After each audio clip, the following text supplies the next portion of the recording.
घड़ी वो सुनहरी शाम की थी। उस वक्त मैं भी उससे अनजान सी थी। अनजान लोगों की तरह उसने सलाम किया था। मैंने भी उसे यूं ही जवाब दे दिया था। हालांकि जानते दोनों एक दूसरे को नहीं थे, मगर उस शाम कुछ तो दिल में हुआ था। देख उसे, धड़कनें रुकने लगी थीं।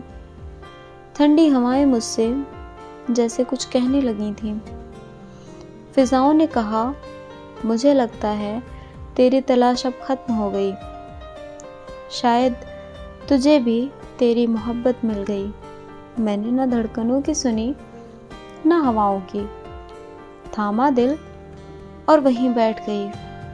कोई आवाज़ फिर अचानक मुझे सुनाई दी, सुनो ज़रा, आप तो एक नज़र में ही इस दिल में उतर गईं। धड़कनों ने तो जैसे 80 की स्पीड पकड़ ली। संभाल कर खुद को मैं फिर उससे बोली, क्या आपने मुझसे कुछ कहा था? वो हिचकिचा कर बोला, जी नहीं। शायद वो अपनी बात से पलट गया था। फिर वो मध्यम आवाज़ में बोला, चलो कुछ बातें करते हैं।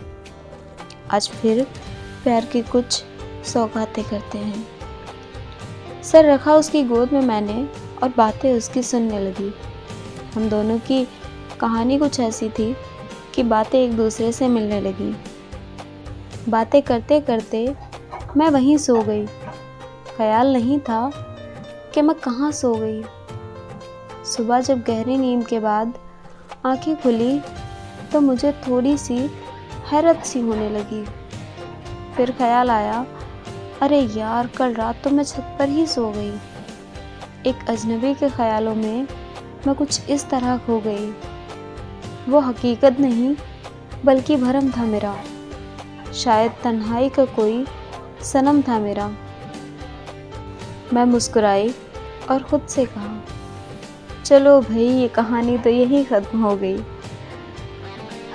उस शाम के बाद भूल गई मैं सब कुछ। बस वो बात याद रही, बस वो शाम याद रही।